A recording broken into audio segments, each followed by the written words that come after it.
सबरी को उनके गुरुदेव कह गए कि राम आएंगे, अब भले ही प्रतीक्षा लंबी हो।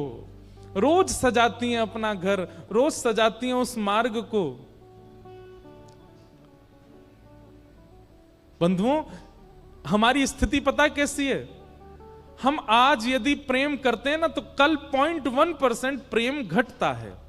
जिसके भी प्रति हो, गुरु के प्रति हो, पुत्र के प्रति हो, किसी के भी प्रति हो, ठाकुर जी के भी प्रति हो, हम तो कहेंगे हमारा प्रेम घटने वाला प्रेम है, हमारा उत्साह घटने वाला उत्साह है। पर सबरी रोज मार्ग बुहारती है, रोज अपने घर को सजाती है, नए नए पुष्प रोज तोड़ के लाती है, रोज प्रसादी सिद्ध करती है और रोज तैयारी करके बैठती है। 1 दिन, 2 दिन, 10 दिन, 1 वर्ष, 2 वर्ष नहीं, सैकड़ों वर्षों तक। लेकिन उनके उत्साह में कोई कटौती नहीं हुई। क्यों? विश्वास है कि गुरु कह करके गए हैं कि राम जी आएंगे। और वर्षों बाद तब ठाकुर जी आए। एक बार भी सबरी के चित्त में ऐसा नहीं आया कि मैं रोज इतना परिश्रम करती हूं आज भी नहीं आए। नहीं, सुबह सजाती है और शाम होते होते प्रतीक्षा जैसी पूरी होती है, पुनः सोहनी करके सब सामग्री समेट करके व्यवस्थित करके सो जाती है। मन में तनिक भी अविश्वास नहीं आया। भैया, चाहे मीराबाई हो, चाहे सबरी हो, प्रतीक्षा सबके जीवन में आई है। बस गुरु के प्रति दृढ़ विश्वास हो। एक बहुत सुंदर भाव है, पलकन सोमग झारू मेरे पलकन सोमग झारू। सब लोग गाइएगा। पलकन सोमग झारू मेरे पलकन सोमग झारू। आप अर्थ समझ रहे हैं? अपनी पलकों से उस मार्ग को झाड़ूं, उसको झाड़ू लगाऊं, उस मार्ग को जहां से मेरे ठाकुर जी आएंगे। पलकन सोमग झारू मेरे पलकन सोमग झारू मेरे जामग गिरधार आवे, जामग मेरो गिरधार आवे, जामग मेरो प्रियतम आवे, जामग मेरो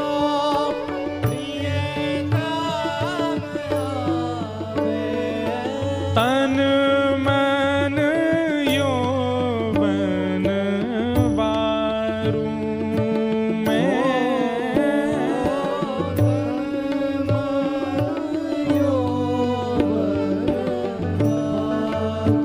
ठाकुर जी पे नहीं, उस मार्ग पे जिससे ठाकुर जी आने वाले हैं। ये तन मन यौवन ठाकुर जी पे नहीं वारना है। प्रेम की स्थिति तो देखो, उस मार्ग पर वार दूं जिससे वो चल करके आएंगे। भैया, आप तो कछु मत करे करो। अमृतसर से जो वृंदावन रास्ता जावे ना, अपने काम पे जाते समय, अपने घर जाते समय, वह मार्ग को ही प्रणाम कर ले करो। यही दिशा में श्री श्याम सुंदर बैठे हैं। रोज वृंदावन नहीं जा सकते, रोज वृंदावन नहीं पहुंच सकते। और एक बात कहूं भैया, मैं तो या पक्ष में हूं कि रोज जानो भी नहीं चाहिए। नेक विरह में रहो, थोड़ा अपने आप को पीड़ा दे करो। कभी कभी रोनो आवे, कभी कभी तड़पन हो वृंदावन जावे की, मत जाओ। अपनी गाड़ी उठा के, स्कूटी उठाओ, साइकिल उठाओ, वहां मार्ग में चले जाओ जो अमृतसर से वृंदावन जाता है। और वहां खड़े खड़े बस उस मार्ग को ही देखते रहो और उसी को प्रणाम करके ये पद गाया करो। जामग मेरो गिरधार आवे, जामग मेरो गिरधार आवे, तन मन जो बन बारू, मैं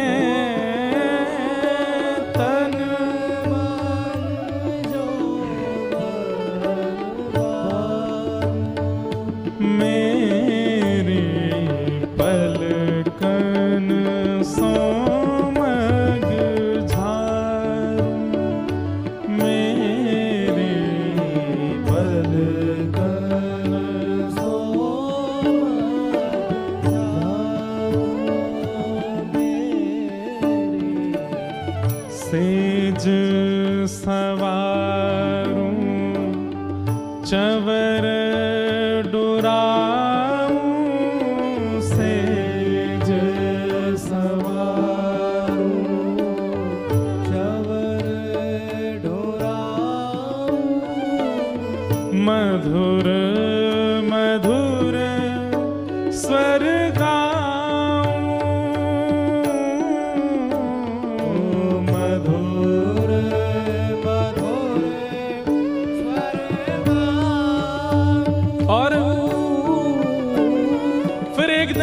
मेरी प्रतीक्षा का फल मुझे मिलेगा, मेरे भाव का, मेरे गुरु की कृपा मुझ पर होगी, गुरु के वचन का विश्वास मुझे फल देगा। क्या फल मिलेगा? आहा, हे रसिक प्रीतम पिए जो मिले मोहे, रसिक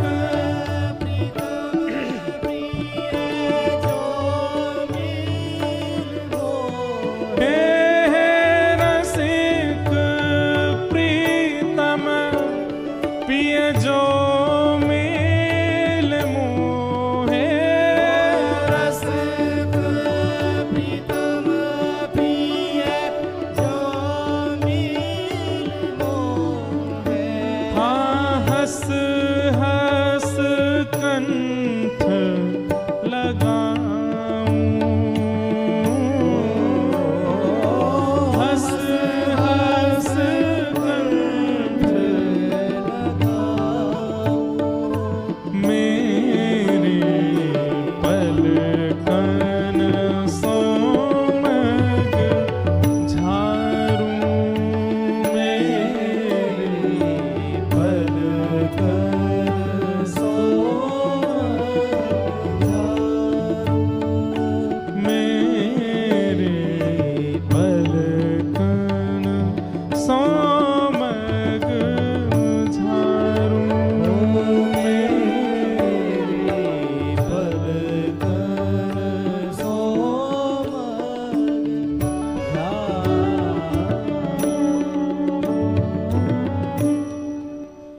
मीराबाई वर्षों तक वृंदावन नहीं गई।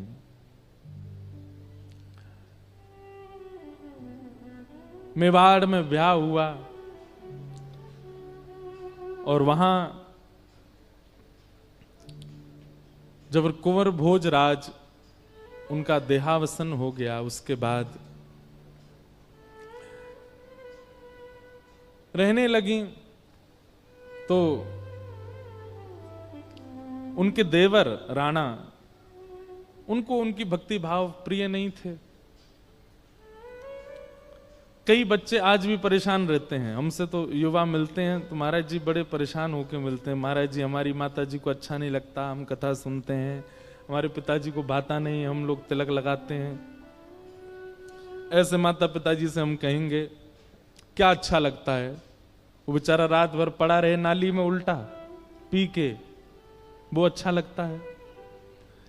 कुछ गलत काम करे वो अच्छा लगता है? पर स्त्री संग करे वो अच्छा लगता है?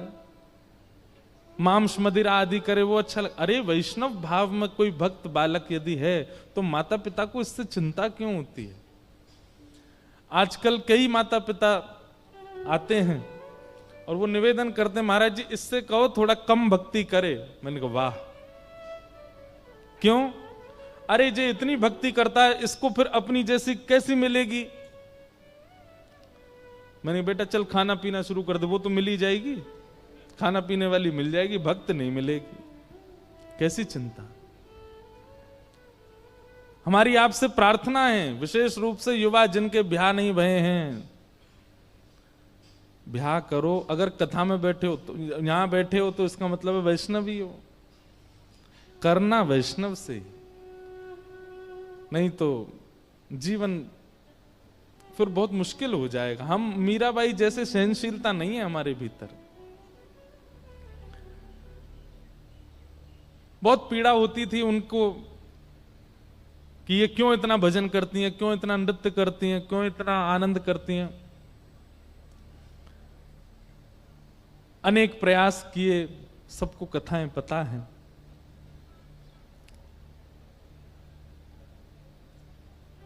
एक बार एक मन चले पुरुष को भी भेज दिया संत के भेष में, क्योंकि मीराबाई तो सबको प्रणाम करती संत जान के। संत भेष देखा नहीं कि मीराबाई प्रणाम करती, दंडवत करती। संत भेष में आया, आकर के बोला, सुनिए आपके गिरधर लाल मेरे स्वप्न में आए थे। मीराबाई बोली अच्छा आपके स्वप्न में आए थे? बोला हाँ। क्या कहा मेरे ठाकुर जी ने? बोले मेरे ठाकुर जी ने, आपके ठाकुर जी ने कहा है कि भैया मीरा अकेली है, अब तुम उसके संगी रहो। एक प्रकार से जैसे पति पत्नी रहते हैं, अब तुम वैसे मेरे संग रहना शुरू कर दो, तुम्हारे ठाकुर जी ने मुझको स्वप्न में ये आज्ञा दी है। अब मीराबाई समझ गई कि ये तो किस प्रकार के भाव का है। एक बात कह दें, बुरा नहीं मानना, हमको कहने में संकोच तो हो रहा है पर हम कह देते हैं। कई लोग हमको पत्र लिख के भेजते हैं, आपके लाल जी ने हमको आज्ञा की कि आप हमसे ब्याह करो। कई बार ऐसे पत्र आ जाते हैं, बेचारे लाल जी हमारे बीच में लटक। मैं लाल जी की ओर देखूं, मैंने सही में तुमने दियो का स्वप्न? एक बार तो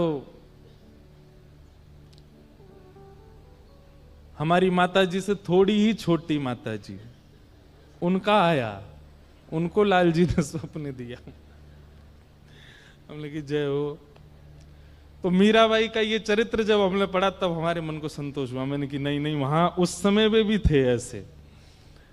तो मीराबाई से बोली कि आपके गिरधर लाल जी ने हमको स्वप्न दिया है कि तुम मीरा के संग रहो और तुम हमारी सेवा किया करो, अंग संग किया करो।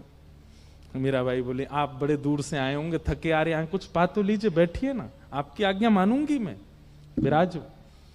प्रसाद पवाया, भोजन कराया, बढ़िया सुंदर चकाचक आनंद कराए। और जहां संतों की जमात बैठी थी, सब मीराबाई के सत्संग में आते थे, मीराबाई कीर्तन करती थी, संतों की सब मंडली बैठी थी। मीराबाई उनके बीच में ले गई और बोली ठाकुर जी ने आज्ञा की है ना आपको? बोले हाँ। तो जो होगा इन संतों के बीच में ही होगा। और बैठ गई मीराबाई। बोले आप आइए, मुझे स्वीकार कीजिए। अब तो उस थर-थर कांपने लगा, उसके हाथ पांव कांपने लगे। भक्ति में इतनी सामर्थ होती है बंधुओं, भजन में इतनी सामर्थ होती है कि कोई दुराग्रही या दुष्कर्म करने वाला व्यक्ति आपके समीप भी आएगा ना, आपके भजन के भाव से वो कुछ अनुचित क्रिया करने से पहले 100 बार सोचेगा, नहीं कर पाएगा। मीराबाई ने कहा मैं तो सब खुले हैं, मेरे सब संत महापुरुष ये मेरा जीवन है, जो हो इनके सन्मुख हो। उसके हाथ पैर कांपने लगे, नेत्रों में आंसू भर आए, चरणों में गिर गया। बोले कि मुझे क्षमा कर दें, मुझे तो राणा जी ने भेजा था कि आपसे जाके ऐसा कहूं, आप संतों की बात का निरादर नहीं करती, आप जैसे गिरधर लाल जी की स्वप्न हुआ है ये स्वीकार करती और अगर मेरा स्पर्श भी करती तो राणा आपके बारे में दुष्प्रचार कर देता पूरे नगर में। ये उसकी योजना थी, मुझे क्षमा कर दें। चरणों में गिर गया और जीवन भर के लिए फिर सत्संगी हो गया। कैसे कैसे संकट सहे उन्होंने अपने जीवन में, लेकिन ठाकुर जी को नहीं छोड़ा, ठाकुर जी का भजन नहीं छोड़ा। विष का प्याला भेजा ये कहकर के कि ठाकुर जी का चरणामृत है, मीराबाई पी गई। सब लोग खिड़की से झांक रहे थे, अब नीली पड़ जाएगी, लेकिन कुछ नहीं हुआ मीराबाई को। और वही विष की 2 बूंद जिस वैद्य ने बनाई थी, राणा जी ने पकड़ के उसी को पिलाई। बोले कि तैने विष बनाया था, कुछ नहीं हुआ उसको, अब ये 2 बूंद बच्ची तू पी। वैद्य के पीते ही नीला पड़ गया, वो तो मर गया, मृत्यु हो गई। तब भी राणा की बुद्धि नहीं सुधरी, तब भी वो ये नहीं समझा कि मीरा भक्तिमती है, मीरा के ऊपर ठाकुर जी की कृपा है। श्रीमद् भागवत की कथा जब हम करते हैं तो वहां हम एक बात कहते हैं कि कलयुग आपके ऊपर प्रभाव डाल चुका है। इसका सबसे पहला प्रमाण यह होगा कि भजनानंदी वैष्णवों के प्रति आपके अंदर उपहास की भावना आ जाएगी, अविश्वास की भावना आ जाएगी। किसी का तिलक देख करके, किसी का वैष्णव भेष देख करके आपको उसके प्रति ऐसी भावना उत्पन्न होने लग जाए कि ये तो पाखंडी है, ये तो दिखावा करता है। समझ जाना, ये कलयुग का प्रभाव है। हम कह रहे हैं वो वास्तव में पाखंडी हो, वो वास्तव में दिखावा कर रहा हो, तो भी आपको ना लगे कि ये दिखावा कर रहा है, तब समझो कि आप कलयुग से बचें। आज मुझसे प्रश्न किया, शायद आपके पिताजी बोले कि महाराज जी, दुष्कर्म करने वाले, दूषित क्रिया करने वाले लोग सबसे ज्यादा धनवान हैं कलयुग में, क्यों? और भजन करने वाले, वाह वाह रे मौज फकीर आंधी, सब रे फकीर हैं, इससे आगे नहीं आता मुझे। चना चबेना ऐसे करके कुछ है ना, दीदी सुनाएंगे आज। तो भजनानंदी वो सम होते हैं, वो सरल होते, वो इतने धनवान नहीं होते। चलो हमारी बात छोड़ो, हम तो वृंदावनवासी, बाबा की बात छोड़ो, दीदी की बात छोड़ो, कोई सदगृहस्थ भी यदि भजन के प्रभाव में होते हैं तो वह भी उनकी अपेक्षा, दुष्कर्म करने वालों की अपेक्षा धनवान नहीं होते, वो ज्यादा धनवान होते हैं। क्यों? सबसे पहला इसका उत्तर यही है कि भक्त की अपेक्षा में, भक्त की उम्मीदों में धन है नहीं। पहली बात, वो प्रायोरिटी धन को रखता नहीं है,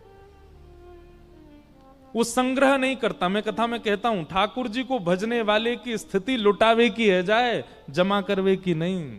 वो बांटना शुरू कर दे।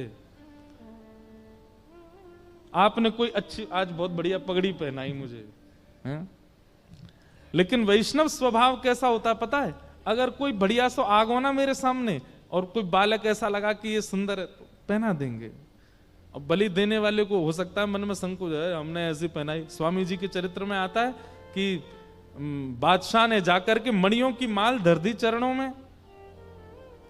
अब बादशाह बार बार अंकित करते हुए कहे, ऐसी मणियां हैं इसमें, इन मणियों से चाहें तो ऐसे ऐसे घाट खरीदे जा सकते हैं, ऐसी ऐसी मणियां भर करके मैंने ये माला जो है अर्पित की है। स्वामी जी थोड़ी देर तो सुनते रहे उसकी बात। स्वामी जी तो बैठते थे सघन वन में, तभी एक हिरण निकल के आया, स्वामी जी के बगल में बैठ गया। स्वामी जी हाथ फेरते रहे, उसके प्रति इतना प्रेम आ गया कि जो मणि बादशाह ने मणियों की माल पहनाई, उठा करके हिरण को पहना दी। अब ये देख करके सामने बैठे व्यक्ति को तो बड़ा अपमान लगा बादशाह को। बोले मैंने इन मणियों की माल इनके चरणों में अर्पित की, श्रद्धा सुमन अर्पित की, और ये एक जानवर को पहना दिया। चलो मानव को पहनाते तो बात समझ भी आती, एक जानवर को। और इतने में ही ना जाने क्या हुआ, जोर की कोई आवाज हुई किसी शेर आदि की, वो हिरण चौकड़ी मार करके भाग गया जंगल में। मानो बादशाह तो ऐसे हो गया कि राम राम, कितने करोड़ मेरे चले गए जंगल में। अब तो वो मन में स्वामी जी के प्रति ऐसी भावना रखने लगा, कैसे महात्मा के पास आ गया, बिल्कुल मेरी वस्तु की कदर नहीं की। स्वामी जी तो अंतर्यामी, सब समझ जाते हैं। स्वामी जी ने इतने में ही कोई स्वर छेड़ा, और वह स्वर जैसे ही प्रकट हुआ मुख से, स्वामी जी का स्वर जो ठाकुर जी को प्रकट कर देता है, उसमें प्रकृति स्तब्ध हो जाए कोई बड़ी बात नहीं। बादल रुक जाते हैं, वायु स्तब्ध, धीरे धीरे सौंधी सौंधी बहने लगती है, पृथ्वी के रजकण मानो जैसे कंपित होने लग जाते हैं जब स्वामी जी गाते हैं। जितनी भी चिड़ियां चहक रही थी, उनकी चहकाट ऐसे होने लगती है जैसे कि कोई मुख्य गायक गा रहा हो और उस मुख्य गायक के पीछे संगीतकार संगीत बजा रहे हों। स्वर सुनते ही असंख्य हिरण निकल करके आए और सबके गले में एक जैसी माला। और स्वामी जी ने बादशाह को कहा, क्यों रे, तेरी कौन सी है, अपनी वारी लेके जाइयो, जो तेने पहनाई वही लेके जाइयो, कोई दूसरी लेगो तो दारी के देखेंगे। तो बादशाह पहचान नहीं पा रहा मेरी, क्योंकि सब एक जैसी हैं। समझ गया कि भैया इनका धन से कोई लोभ नहीं है, ये ठाकुर जी के। तो भक्तों की अपेक्षा दुष्कर्म करने वाले धनवान ज्यादा होते हैं, उसके पीछे सबसे पहला कारण यह है कि वैष्णव भक्त की प्रायोरिटी में धन होता नहीं है। ये कोई पहना गयो, जे कोई पहना गयो, जे कोई पहना गयो, ये कोई पहना गयो, ये कोई पहना गयो, और ये ले भी लिया जाए तो उसको कोई फर्क नहीं पड़ेगा, वो सम स्थिति में है, वो धन प्रावधान नहीं। और दूसरी बात, बहुत ध्यान से सुनिएगा, ये पृथ्वी कलयुग के चपेटे में है इस वक्त। मतलब इस पृथ्वी रूपी घर का मकान मालिक कौन है? कलयुग। और इस कलयुग के मकान में हम आप सब लोग रह रहे हैं। मकान मालिक ने नियम बना रखे हैं, क्या? मांस खाओ, मदिरा पियो, दुष्कर्म करो, दूसरों का धन छीनो, दूसरों की निंदा करो, कपट करो, छल करो, ये मेरे घर के नियम हैं। और हम आप सब क्या कर रहे हैं? छुप छुप के वो सारे नियमों को तोड़ते हैं। ना छल करते हैं, ना कपट करते हैं, ना मांस खाते हैं, ना मदिरा पीते हैं, ना झूठ बोलते हैं। तो कलयुग क्या करता है? घर में रहने वाला व्यक्ति जब घर के नियम का पालन नहीं करता तो मकान मालिक उसको पनपने नहीं देता। ठीक वैसे ही हम छलबाजी आदि सब छोड़ करके जीवन निर्वहन करते हैं, इसलिए कलयुग हमको ज्यादा धनवान होने नहीं देता और दूसरे धनवानों को दिखा करके हमें चिढ़ाता है, देख ये गलत काम भी करता है, दुष्कर्म भी करता है, परस्त्री संग भी करता है, मदिरापान भी करता है, और देख कितना धनवान। और हम लोग सोच के दुखी हो जाते हैं कई बार, हमने तो किसी का बुरा नहीं किया, हमने सबका भला किया, फिर हम लोग क्यों ऐसा जीवन जी रहे? क्योंकि कलयुग के नियमों के विपरीत हम रहते हैं। हम तो ठाकुर जी के नियमों में रहते हैं। लेकिन अब इसमें चाहिए क्या? बात स्पष्ट हो गई कि क्यों धनवान होते हैं दुष्कर्म करने वाले लोग? क्योंकि कलयुग उनको सपोर्ट करता है, उसके नियम पालन करते हैं। लेकिन वैष्णव का स्वरूप है किसी की उज्जवलता, किसी की श्रेष्ठता, किसी की धनवंता से वो विचलित नहीं होता। उसकी तो ये चिंता नहीं है कि अमृतसर में वो व्यक्ति, अमुक व्यक्ति इतना धनवान क्यों। उसकी चिंता ये है, ध्रुव ने 5 वर्ष में पा लिया ठाकुर जी को, मैं यहां 50 वर्ष को है गो, अभी तक ना मिले मुझे। उसकी चिंता ये है। उसकी चिंता ये नहीं है कि उसने रोल्स रॉयस खरीद ली। उसकी चिंता ये है, धन्य है अर्जुन जिसके रथ के चालक श्री कृष्ण थे। हमारी तो इतनी योग्यता भी नहीं कि हम एक रोटी भी पवा सके। उसकी चिंता संसार के उज्जवलवान, श्रेष्ठवान, धनवान लोगों से नहीं होती, उसकी चिंता भक्तों से होती है कि उनको भी मिले, मेरे में क्या कमी है। गजराज तारो तेने आवने को, जावने को, खावने पकावने को मीरा भाई तारी है। नरसी मेहता को तारो वहीवार सवारने को, वेदन सुनावने को जय देव तारो है। आपने सबको तारा है नाथ। गजेंद्र को तार दिया, मीराबाई को तार दिया। और तर्क कितना अच्छा, गजराज तारो तेने आवने को, जावने को। गजेंद्र को क्यों तारा? बोले ताकि आपकी वैकुंठ में बढ़िया सवारी हो सके। आपने कही कौन है संकट में? बोले गजेंद्र, तार दो, एक नई गाड़ी आ जाएगी वैकुंठ में, ले आओ। भक्त तो ऐसे ही ठाकुर जी से बात करते हैं कभी कभी नोक झोंक में। और खावने पकावने को मीराबाई तारी है, राजस्थान की, मेवाड़ की मीराबाई। वहां के लोग भोजन अच्छा बनाते हैं। ठाकुर जी आपको वैकुंठ के बावर्ची के हाथ में सुख नहीं मिल रहा था, इसलिए मीराबाई तार दी, बढ़िया बढ़िया बनावेगी, कैर सांगरी की सब्जी, कभी जो है हल्दी की रोटी, और वहां में हल्दी की सब्जी, और क्या क्या होता है, बेसन की रोटी, बाटी, दाल। ठाकुर जी आपके मुंह में पानी आया, यही मारे आपने मीराबाई तार दी। और वेदन सुनावने को जयदेव तारो है, जयदेव को तार दिया क्यों? बोले बढ़िया बढ़िया रचनाएं बना बना करके गाते हैं। नरसिंह मेहता को तारो वहीवार सवारने को। इतने लोग दान दक्षिणा दान पेटियां भर जाते हैं, कोई सोने का मुकुट, कोई चांदी का सिंहासन। आपने सोची एक अकाउंटेंट होना चाहिए, नरसिंह मेहता को तार दिया। हाँ भाई सब लेखा जोखी रखा करो, पर नाथ मैं तो आपके किसी काम का नहीं हूं, मुझसे आपका कोई काम नहीं बनेगा, लेकिन आप तारणहार हो ये बात तब सिद्ध होगी जब मुझे तार के दिखाओ। मैं आपके किसी काम का नहीं, मुझ पे ना रोटी बनानी आती, ना मैं आपका वाहन बन सकता, ना मैं आपका व्यापार संभाल सकता, ना मैं आपका श्रृंगार कर सकता, मैं आपके किसी लायक नहीं हूं, लेकिन आपका नाम तारणहार है, आपका नाम पालनहार है, मैं अयोग्य हूं, मुझे तार के दिखाओ। उसकी चिंता तो ये होती है, वो चिंता इस बात से चिंतित नहीं है कि कोई धनवान क्यों है, कोई श्रेष्ठ क्यों है। श्री माधवदास जी के चरित्र में आता है कि वे जगन्नाथपुरी जब गए थे तब उनकी आयु मात्र 21 वर्ष की थी। कितनी? 21 वर्ष की आयु में माधवदास जी जगन्नाथपुरी गए और वहां जाकर के 3 दिन तक अनशन व्रत किया जगन्नाथ जी का प्रथम दर्शन करने के बाद। क्यों? जैसे ही मंदिर में गए और महाप्रभु जगन्नाथ जी को जब उन्होंने देखा तो मन में ऐसी भावना आई, मैंने 21 वर्ष निकाल दिए बिना इनको देखे। 21 वर्ष केवल संसार के भोग में रहा, अब जाकर के निहारा इनको मैंने। 3 दिन तक भूखे प्यासे पड़े रहे, अनशन, मृत्यु के लिए चले गए समुद्र के तट पर। तब महाप्रभु श्री जगन्नाथ जी ने वहां के जो दैतापति राजा हैं उनसे कहा कि मेरा एक परम भक्त आया है, उसको मेरे निज थाल भेजो प्रसाद के लिए। जब प्रसाद के लिए माधवदास जी से कहा, माधवदास जी बोले अब जीवित नहीं रहना, प्रसाद आदि नहीं पाना। बोले अरे ठाकुर जी ने थाल भेजा है। जैसे ही जगन्नाथ जी का थाल देखा माधवदास जी आनंदित हो गए, अब ठाकुर जी चाहते हैं कि मैं जीऊं तो फिर क्यों मरूं। तब पाया। तो भक्त की चिंता तो ये होती है, भक्त की चिंता बाकी की नहीं है। मीराबाई को अब हमको सुनने में, कहने में, देखने में लगता है कि मीराबाई पर कितना कष्ट आया, पर मीराबाई के लिए वो कष्ट नहीं है। मीराबाई के लिए कष्ट क्या है?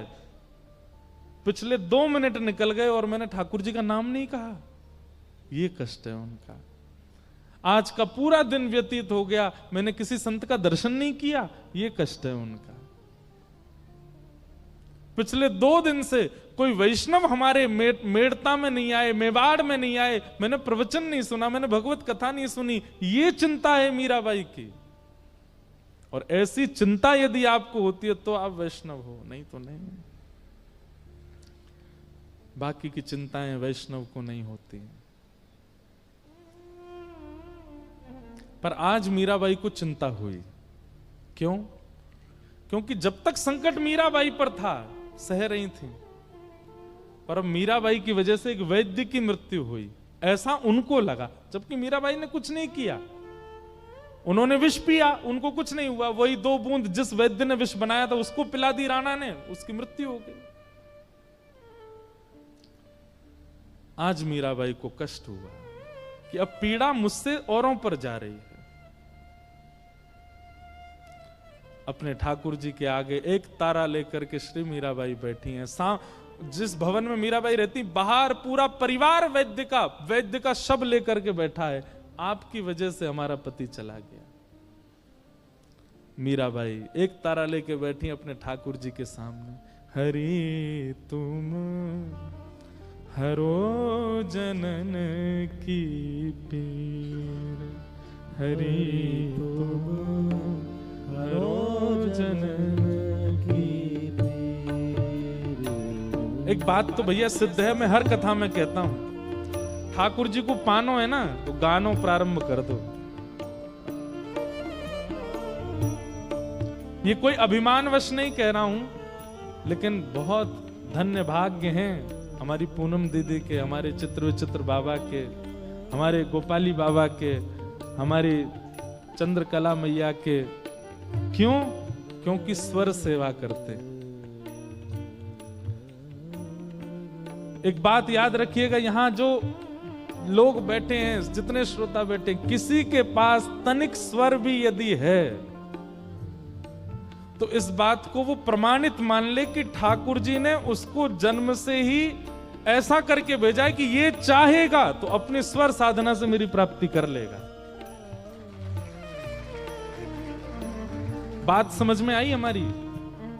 किसी को यदि स्वर दे, अब जो स्वरवान नहीं है वो बुरा नहीं मानना, पर जिनको स्वर दे करके भेजा है ठाकुर जी ने, इसका मतलब यह है कि ठाकुर जी ने आपको पहले से ही ये बात कंफर्म करके भेजी कि अगर आप चाहोगे तो अपनी स्वर साधना से उनको प्राप्त कर सकते हो, मैं इसको मिलूंगा।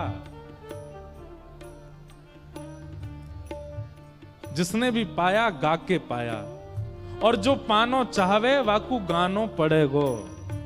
मीराबाई गाती है, हरि तुम हरो जनन की पीर, हरि तुम हरो जनन की पीर, हरि तुम हरो जनन की पीर, हरि तुम हरो जनन की पीर। द्रौपदी की लाज बचाई, तुम द्रौपदी की लाज बचाई।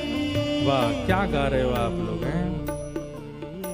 कितना सुंदर स्वर, एक भी बेस्वरा लगा।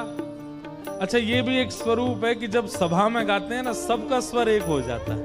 अकेला व्यक्ति गाता है तो उसके स्वर में कहीं ना कहीं चूक दिखाई देती, पर जब सब साथ गाते हैं तो जैसे गोपियों ने गोपी गीत गाया, और गोपी गीत विश्राम पर श्री शुकाचार्य जी कहते हैं, रुरुदु स्वस्वरम राजन कृष्ण दर्शन लालसा। बहुत ध्यान से सुनिएगा, कृष्ण दर्शन लालसा यदि चित्त में है तो रुदन भी स्वर में होगा। कृष्ण दर्शन लालसा यदि चित्त में है तो रुदन भी स्वर में होगा। आप सब कृष्ण दर्शन लालसा में बैठे हो, इसलिए आप सबके स्वर एक हो गए। तुम द्रौपदी की लाज राखी, द्रौपदी की लाज राखी। कैसे? तुरत बढ़ायो चीर, हाँ तुरत बढ़ायो चीर, हरि तुम हरो जनन की पीर, हरि तुम हरो जनन की पीर, हरि तुम हरो जनन की पीर, हरि तुम हरो जनन की पीर। भगतन कारण धार्यो नर हरि, भगतन कारण धार्यो नर हरि, भगतन कारण आप ही धार्यो, भगतन कारण आप ही धार्यो। कहा नर हरि शेष शरीर, हाँ नर हरि शेष शरीर। हे हिरण्यकश्यप मार गिराया, हिरण्यकश्यप मार गिराया, हिरण्यकश्यप मार गिराया, हिरण्यकश्यप मार गिराया। धार्यो नाही धीर, हाँ धार्यो नाही धीर। हरि तुम हरो जनन की हरि तुम हरो जनन की भीर। हाँ हरि तुम हरो जनन की हरि तुम हरो जनन की भीर। बूढ़त गजपति राख लियो तुम, बूढ़त गजपति राख लियो तुम। कियो बाहर लेनीर, कियो बाहर हे दासी मीरा लाल गिरधर, दासी मीरा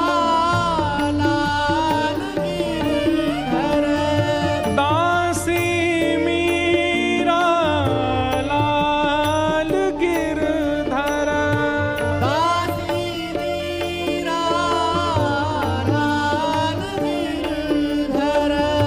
चरण कमल पर शीश, हाँ चरण कमल पर हरि तुम हरो जनन की पीर, हरि तुम हरो जनन की भीर। हरि तुम हरो जनन की पीर, हरि तुम हरो जनन की भीर। मीराबाई गा रही हैं हरि तुम हरो जनन की पीर। और गाते गाते गाते जब उन्माद नृत्य करने लगी अपने गिरधर गोपाल के सामने, अर्धरात्रि का समय था जब मीराबाई ने गाना प्रारंभ किया, और ब्रह्म वेला जैसे ही प्रारंभ हुई, बाहर शव लेकर के पूरा परिवार बैठा था वैद्य का, नीला पड़ा है शव। और यहां राणा और मीराबाई की ननद ऊदाबाई ये सब तमाशा देख रहे हैं। और तभी मीराबाई के नृत्य करते करते करते करते करते नेत्रों से जब अविरल अश्रुधार गिरने लगी, देखते ही देखते वैद्य का जो शरीर था वो नीलेपन से सामान्य होने लगा और थोड़ी देर में उठ करके बैठ गया, जीवित हो गया। और जितने लोग वहां खड़े थे सब मीराबाई की जय जयकार, गिरधर गोपाल की जय जयकार करने लगे।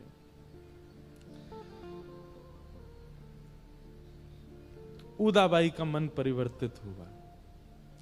मीराबाई की ननद थी ऊदाबाई। प्रसंग में आता है कि जब मीराबाई विवाह करके आई थी भोजराज जी के साथ, तो गृह प्रवेश के समय ननद द्वार रोकती है और रोक करके नेक मांगती है। अब राजघराने की बेटी अगर नेक मांगेगी तो फिर 16, 17, 20 लाख रुपए के तो कुछ हार दो तो भी तो नेक है। द्वार रोक दिया मीराबाई का, तो मीराबाई बोली क्या करना है? बोले भाभी पहली बार गृह प्रवेश कर रही हो, पहला चरण अंदर रखोगी, उससे पहले नेक दो।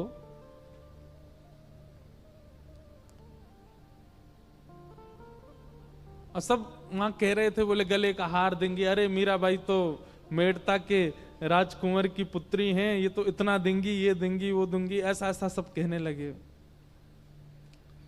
मीराबाई अपना थैला था पास में, उसमें से कंठी माला निकाली और निकाल करके उदाबाई को पहनाने लगी। उदाबाई बोली, ये क्या लकड़ी की माला पहना रही हो, क्या लकड़ा पहना रही हो मेरे गले में? मीराबाई बोली, ननद सा, जब मृत्यु हो जाएगी ना तो गहने होंगे ना शरीर पर, घर वाले सब उतार लेंगे, लेकिन इसको कोई नहीं उतारेगा, ये संगी रहेगा आपके। यही तारणहार है। अरे उसको पहन के नगर में घूमते हो तो नगर वाले खुश होते हैं, पर इसको पहन के नगर में घूमोगे तो श्याम सुंदर प्रसन्न होगा। ये पहनो।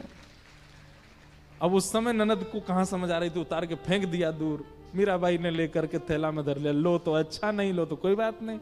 आज उदाबाई का जब मन बदला, मीराबाई के पास गई, चरणों में प्रणाम करके और कहा, मैंने बहुत अत्याचार किया, मैंने बहुत कष्ट दिया आपको। भाभी सा, आप जब प्रथम गृह प्रवेश कर रही थी उस समय आप एक माला मेरे गले में पहना, जिसको मैंने फेंक दिया था। आज मेरा सिर आपके सामने, वो माला मुझे पहना दो। और मीराबाई ने तुलसी माला अपने हाथ से अपनी ननद को पहनाई। लेकिन अब मीराबाई के मन में भाव है कि अब यहां नहीं रहना, लेकिन जाऊं कैसे, कोई संत आज्ञा करें। तब मीराबाई ने गोस्वामी तुलसीदास जी को पत्र लिखा और अपनी सब स्थिति बताई, उनके कारण कैसा कष्ट हो रहा है परिवार में, सब बताया। तब गोस्वामी जी ने पत्र लिख करके कहा, जाके ही न राम वैदेही तजिए ताहि कोटि वैरिसम यद्यपि परम स्नेही। आप निकल जाइए। जिसके हृदय में ठाकुर जी नहीं है उसका संग करने का कोई औचित्य नहीं है भक्त का। जिनके चित्त में ठाकुर जी विराजमान नहीं है उनका तो तुरंत त्याग कर देना चाहिए। और कैसे त्याग कर देना चाहिए? तजिए ताहि कोटि वैरिसम, अत्यंत बैरी के समान उसका त्याग कर देना चाहिए। यद्यपि परम स्नेही, चाहे वो कितना भी स्नेही क्यों ना हो, कितना भी प्रिय क्यों ना हो। मीराबाई गोस्वामी जी की बात सुनकर के तुरंत निकल गए, फिर विचार नहीं किया। और मीराबाई पहले मेड़ता आई, मेड़ता में आकर के निवास करने लगी। अच्छा एक बात, मीराबाई जब मेवाड़ से जा रही थी तो मेवाड़ में असंख्य संतों की जमात बैठी रहती थी केवल मीराबाई को देखने के लिए। एक प्रसंग ऐसे भी आता है कि जब भोजराज राजा थे तो वो संतों के पास रूप बदल करके जाते और पूछते, आप लोग मेवाड़ में क्या देखने आते हो? मीरा में आपको क्या दिखता है? वो सुंदर है, उसके नेत्र अच्छे हैं, उसका हाथ का प्रसाद अच्छा लगता, आप इतनी संख्या में मेवाड़ क्यों आते हो? यहां ठाकुर जी तो विराज नहीं रहे। तो संत महात्मा कहते, भैया क्या बताएं, बद्रीनाथ जाके गंगा स्नान करके यमुना स्नान करके भी जो भक्ति हमारे चित्त में प्रकट नहीं होती, वो मीराबाई की एक झलक देख के हो जाती है। मीराबाई की एक झलक दिख जाती है ना हमको, वो चलती फिरती उनकी छाया भी दिख जाती है, हमारे चित्त में ऐसा कृष्ण प्रेम प्रकट होता है। बंधुओं, कई बार अपनी भक्ति का प्रैक्टिकल किया करो कि कैसी हमारा भजन नाम जप ये लग रहा है कि नहीं लग रहा। सभा में जाके देखो, अगर आपकी सभा में उपस्थिति, अब देखो ये सभा तो अनुकूल है, यहां तो सब भक्त ही बैठे हैं, यहां आओगे तो आपको देख के सब खड़े ही हो जाएंगे, आपको देख करके सब प्रसन्न ही होंगे, हमारे आते ही सब जय जय श्री कृष्ण कहने लग जाएंगे।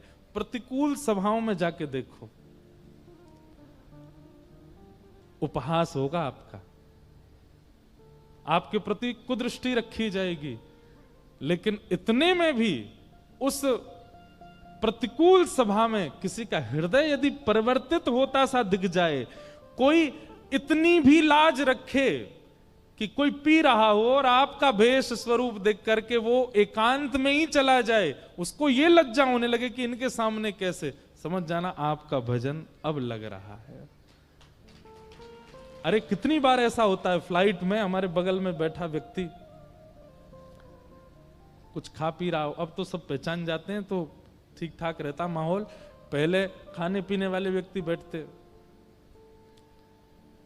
अभी भी मैं विदेश यात्रा पर था तो वहां पे विदेश से विदेश में कहीं जा रहा था, मेरे बगल में गोरा बैठा था। लाल जी हमारे जो हैं वो गले में बैठ के रहते हैं, और ज्यादा ही महक बुरी सी आने लगती है तो फिर ऐसे ठाकुर जी को ढक लेते हैं। थोड़ी देर बैठे बैठे कुछ ठाकुर जी की लीला चिंतन कर लेंगे, थोड़ा नेक सुना देंगे, पद पद कुछ लिख लेंगे।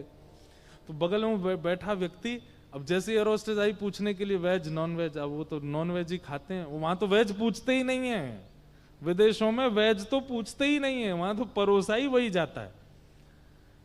तो जब एयर होस्टेस आई तो वो मुझसे उसने कहा उससे, बोले 1 मिनट में पूछूं। तो फिर उसने मुझसे पूछा, आपको कंफर्टेबल होगा मैं खाऊं? तो मैंने पूछा क्या खाओगे? फिर उसने बताया कि, तो मैंने कहा अगर सीट अवेलेबल हो तो मैं वहां चला। तो बोले नहीं आप बैठे रहो मैं जा रहा हूं। सीट बदल करके उसने कुछ और पाया, और वो फ्लाइट लैंड होने तक आया ही नहीं मेरे पास। इस बात से हमको ये लगी कि नहीं, लाल जी नेक तो खुश हैं सेवा से कि एक विपरीत भोजन आदि सेवन करने वाले व्यक्ति को संकोच हुआ पाने से पहले कि इनके सामने पाऊं कि नहीं।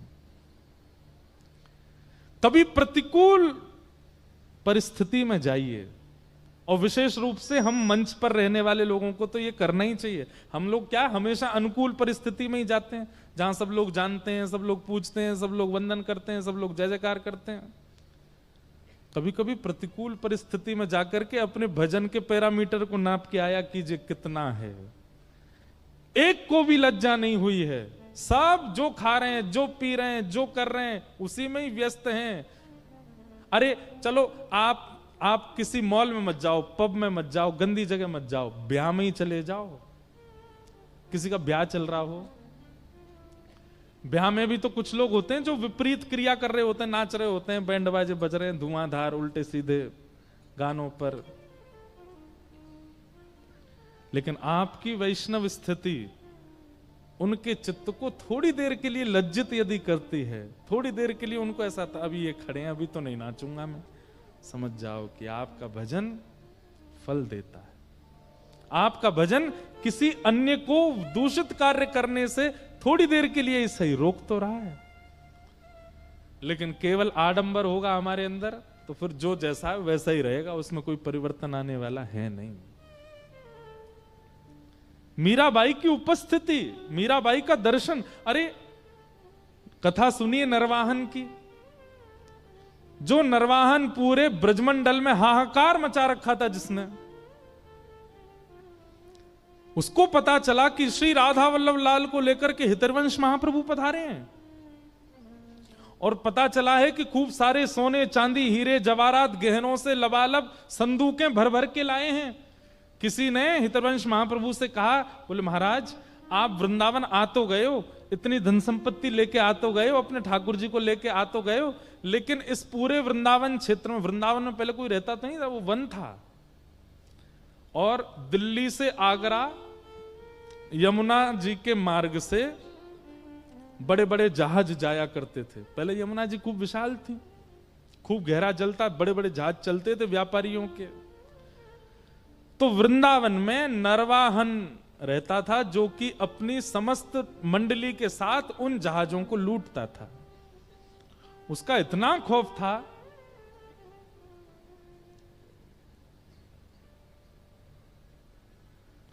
तो कई लोगों ने महाप्रभु श्री हितरवंश जी से जाकर के कहा कि भगवान यहां नरवाहन नाम का एक डकैत रहता है और वो इतना ज्यादा क्रूर है, भयगांव है वृंदावन के पास, वहां रहता था। अब नाम बदल गए होगो कि जन वही है पता नहीं, भयगांव है महाराज जी, नाम बदल गए होगो। भयगांव में रहता था, उसका नाम ही गांव का क्या था, भयगांव। सबको भय लगता था उससे।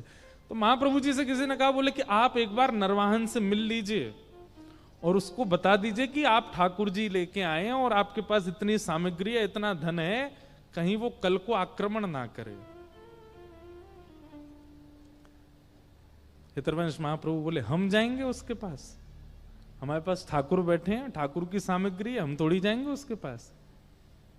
और कदम्ब टेर, मदन टेर, ऊंची ठौर, श्री राधा वल्लभ जी को विराजमान कर दिया। कोई मंदिर नहीं, वृक्ष के नीचे श्री कुंज में ठाकुर जी रहते थे।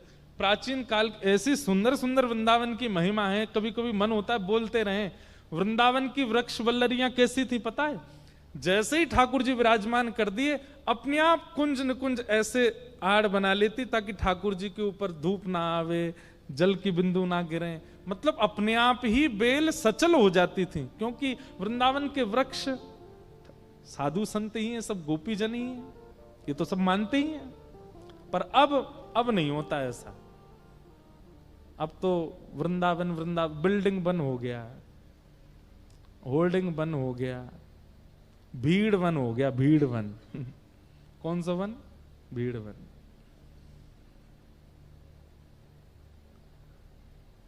मदन टेर ऊंची ठौर पर राधा वल्लभ जी विराज रहे थे, और किसी ने जाके नरवाहन से कह दिया, बोले कि वो आए हैं हितरवंश महाप्रभु, उनकी 2 पत्नियां हैं, उतने सारे धन लेकर के आए, और हमने उनको कहा कि भैया नरवाहन को जाकर के थोड़ा बता तो दो। तो बोले कौन नरवाहन, हम थोड़ी जाएंगे उसके पास। नरवाहन को आया क्रोध, लेकर के तलवार, और जा रहा है। जैसे ही पहुंचा तो प्रातः काल का समय था, श्री राधा वल्लभ जी का श्रृंगार करके श्री हितरवंश महाप्रभु सन्मुख बैठे हैं, रूप माधुरी का दर्शन कर रहे हैं। बसो मोरे नैनन में दो चंद, गा रहे हैं। और तभी वहां नरवाहन का आना हुआ। तो नरवाहन ने आकर के जो झाड़ी थी चारों तरफ, केवल एक झाड़ी को अपनी तलवार से पकड़ करके किनारे किया है, और उस झाड़ी की आवाज से महाप्रभु जी ने केवल इतना मुख पीछे किया है, आधा मुख, ऐसे पीछे पूरे नहीं मुड़े, केवल इतने मुड़े हैं। और यहां जहां ठाकुर जी खड़े इतनी पीछे, बिल्कुल पीछे नरवाहन है, केवल इतना मुख देखा महाप्रभु जी का, और इतना मुख देखते ही हाथ से तलवार गिर गई, स्तब्ध हो गया, शरीर कंपायमान होने लगा। पहले तो महाप्रभु जी को देखा, फिर सामने खड़े श्री राधा वल्लभ जी को देखा। ऐसी सुंदर जोड़ी कभी देखी नहीं उसने जीवन में। घुटनों के बल, अभी कुछ कहा तक नहीं है महाप्रभु जी ने, उठे तक नहीं है, बोले तक नहीं है, पूरा देखा भी नहीं है उसको, केवल आधा मुख देखने मात्र से नरवाहन की स्थिति ऐसी होगी, रोने लगा। और दौड़ करके नीचे आया, और आकर के एक कक्ष में जाकर के केवल रोने लगा। किसी से नाम पूछा, ये कौन है? बोले ये महाप्रभु श्री हितरवंश महाप्रभु। और ये कौन है? ये श्री राधा वल्लभ हैं। बस वहीं बैठा बैठा प्राण राधा वल्लभ जीवन हरिवंश, प्राण राधा वल्लभ जीवन हरिवंश, प्राण राधा वल्लभ जीवन हरिवंश, रोने लगा। ये भजन का बल, केवल आधे मुख के दर्शन से अत्यंत क्रूर परिवर्तित हो गया। हमारी उपस्थिति से किसी के चित्त में लज्जा भी ना आवे गलत करते समय, कैसा भजन हमारा। इसी बात को भीष्म पितामह से कहते हैं भगवान भागवत में, कि मुझे इस बात का आश्चर्य पितामह कि आपकी उपस्थिति होते हुए भी द्रौपदी का चीरहरण कैसे कर रहा था दुशासन। क्योंकि अभी तक पितामह भीष्म की इसी बात से प्रशंसा थी कि इन जैसा भजनानंदी, इन जैसा त्यागी, इन जैसा विरक्त कोई नहीं है। लेकिन ठाकुर जी ने छोटी सी बात कहकर के पितामह भीष्म को आईना दिखाया। लज्जा नहीं हुई दुशासन को आपके सामने द्रौपदी का चीरहरण करते समय? कहीं ना कहीं आपका भजन जिसका आप गुमान करते हैं, आपका त्याग, आपका बाल ब्रह्मचर्य जिसका आपको अभिमान होता है, मत करिए। आपकी उपस्थिति से कोई लज्जा नहीं हुई दुर्योधन को, दुशासन को। युद्ध हुआ बात अलग है, उन्होंने पांडवों की राजगद्दी हड़प ली बात अलग है, पर एक नारी को निर्वस्त्र किया जा रहा था और आप वहां बैठे थे। किस बात का अभिमान है आपको? एक व्यक्ति का एक व्यक्ति के चित्त में लज्जा तक प्रकट नहीं कर पाए आप, तब भीष्म पितामह बोले कि बात सत्य है। तो इसका मतलब ये प्रमाणित बात है कि आपका भजन आपकी उपस्थिति से आपके दायरे को क्रिएट करता है। अगर उस दायरे में आने वाला व्यक्ति तनिक भी लज्जा ना करता हो दूषित करने में, तो आपका भजन व्यर्थ है। आज हमारे वृंदावन के पूज्य श्री प्रेमानंद जी महाराज हैं, जब वो निकलते हैं, आप उस समय वहां बैठे लोग या लाखों की तादाद में जो उपस्थित व्यक्ति हैं, वो परिवर्तित हो जाते हैं। उनका चित्त मलिन था, वो शुद्ध होने लग जाता है, वो अपने दूषित कार्यों को छोड़ने लग जाते हैं। कैसे? क्योंकि कहीं ना कहीं एक महापुरुष का भजन उसकी उपस्थिति से प्रकट हो रहा है। तो जितने वैष्णव यहां बैठे हैं, कभी कभी पैरामीटर नाप के तो आओ, अपना कहीं विपरीत जगह जाकर के देख के तो आओ आपका भजन कैसा चल रहा है आजकल। लेकिन हां, एक बात का ध्यान रखना, कहीं आपकी उपस्थिति से अगर सामने वाला लज्जा में आ जाए, थोड़ा अपने कार्य को छोड़ दे या थोड़ा संकोच में आ जाए, तो अभिमान मत कर बैठना अपने भजन का। भले कृपा मानना ठाकुर जी की, उनकी कृपा है। मीराबाई मेड़ता आ गई। क्यों? प्रतीक्षा कर रही हैं कि वृंदावन बुलाएगा तो जाऊंगी। मैं ये बात कहता हूं कथा में कि आप ऐसे मत चले जाया करो मोह उठा के। भाई, जब हम सामान्य संसार में भी किसी के ऐसे ही नहीं चले जाते, प्रतीक्षा करते, थोड़ा तो मान रहता है कि बुलावे तो जामे। वृंदावन की भी प्रतीक्षा करो कि बुलावे, और वृंदावन जब बुलावेगा उसके 3 प्रमाण तो हम दे चुके हैं पहले। पहला, स्वप्न में दर्शन।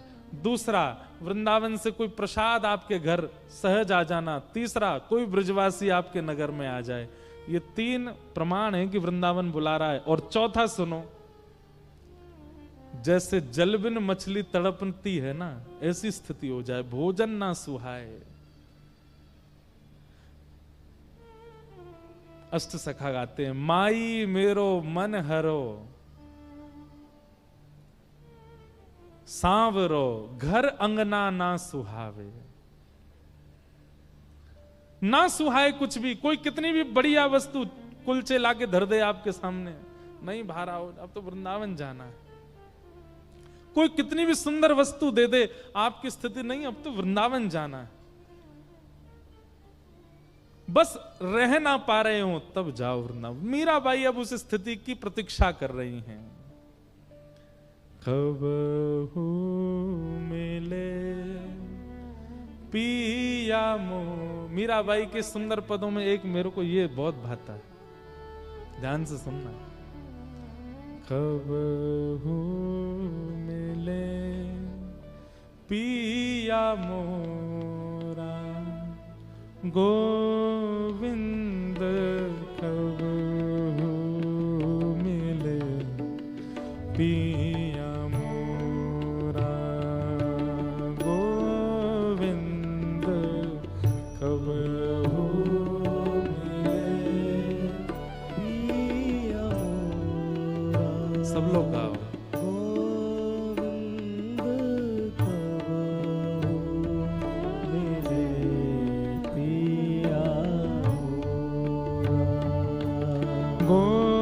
गोविंद कब हो मिले पिया मोरा, गोविंद कब हो मिले पिया मोरा, गोविंद कब हो मिले पिया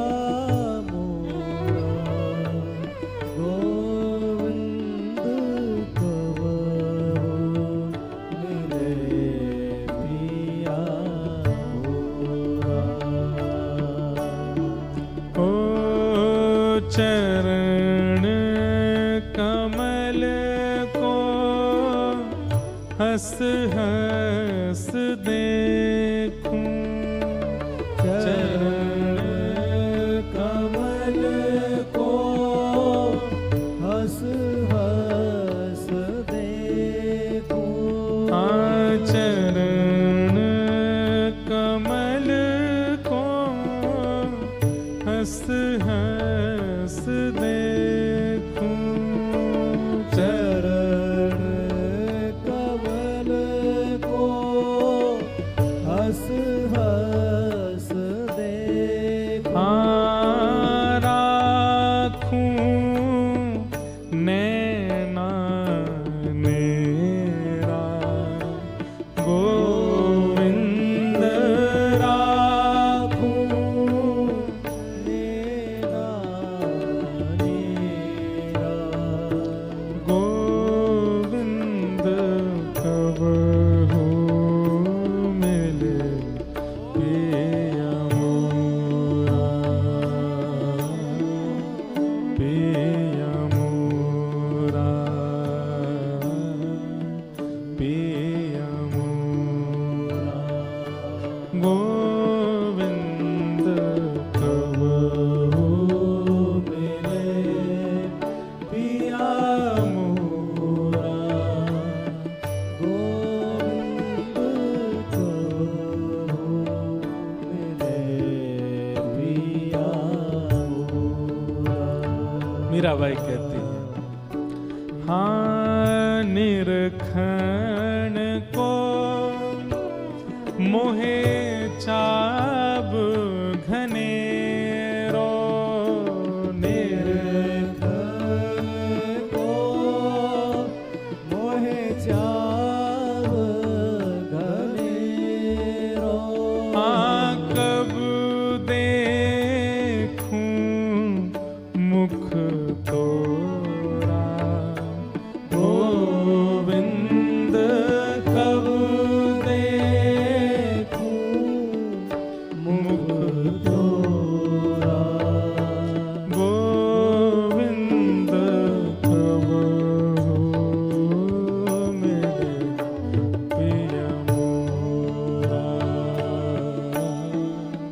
पिया मोरा पिया मोरा गोविंद कब हो मिले पिया मोरा गोविंद को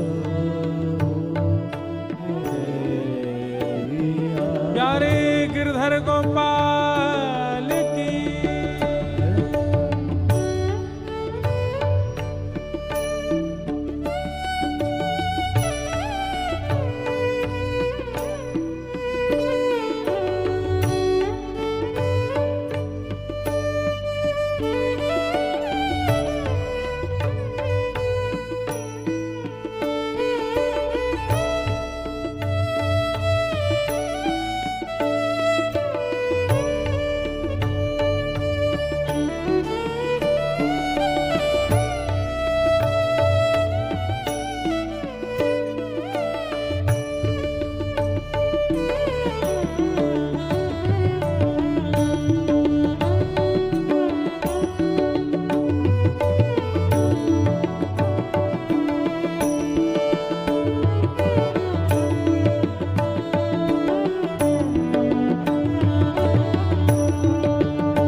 व्याकुल प्राण धरे नहीं धीरज व्याकुल प्राण धरत नहीं धीरज हाँ व्याकुल प्राण धरे नहीं धीरज व्याकुल प्राण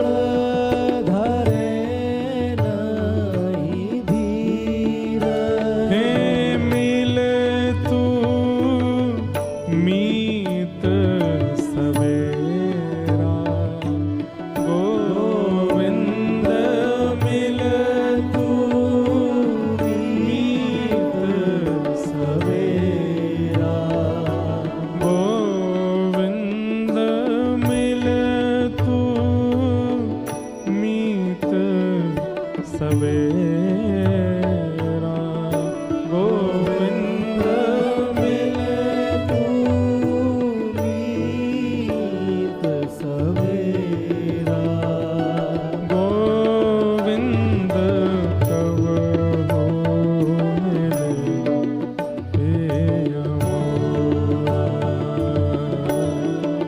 पिया मोरा पिया मोरा गोविंद कब हो मिले पिया मोरा गोविंद कब हो मिले पिया मोरा पिया मोरा हो मीरा के प्रभु गिरधर नागर मीरा के प्रभु गिरधर नागर मीरा के प्रभु गिरधर नागर मीरा के प्रभु गिरधर ये नागर मीराबाई तब ये पद गाती हैं जब तक वृंदावन मिला नहीं, व्याकुल हैं बहुत, अपने हृदय से लगा करके प्यारे गिरधर गोपाल को एकांत में बैठी रहती हैं। कई लोग उनको विधवा के रूप में देखते हैं, कई लोग उनको विक्षिप्त के रूप में देखते हैं। कई बार तो छोटे छोटे बालक घूमते घूमते अगर मीराबाई के पास आ जाते तो माता पिता पकड़ के ले जाते हैं। एकांत में रहती हैं मीराबाई और बस प्रतीक्षा कर रही हैं। कितनी लंबी प्रतीक्षा है, अभी भी इतनी यातना, इतना सब कुछ सहने के बाद भी वृंदावन नहीं मिला है। लेकिन विश्वास डगमगाया नहीं है मीराबाई का।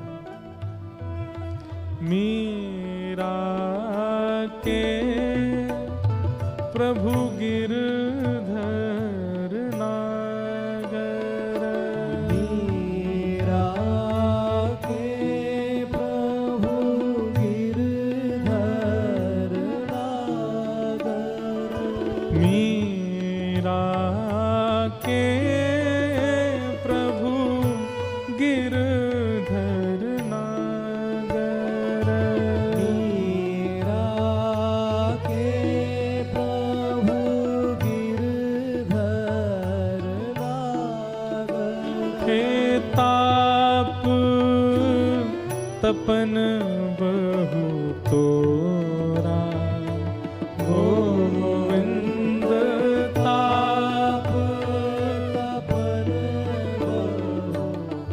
हे श्याम सुंदर। मीराबाई कभी कभी व्यंग में बोलती हैं क्या, सबसे ज्यादा गर्म ताप यदि किसी का है ना तो वो कृष्ण से प्रेम करने का है। कोई यदि गर्म वस्तु पकड़ करके अपना हाथ उछता देता है पीछे को, मानो जैसे जल गया हो, मीराबाई देख के हंसती है। अभी कृष्ण ने प्रेम की ताप नहीं दी है तुझे, ये सामान्य ताप तो अब मुझे पीड़ा ही नहीं देते। अब मीराबाई को ताप से रुदन ना होके अब हंसी आती है, लेकिन अड़ी हैं, खड़ी हैं सब सहने को। ताप तपन बहु तोरा गोविंद ताप तपन बहु तोरा गोविंद कब हो मिले पिया मोरा पिया मोरा पिया मोरा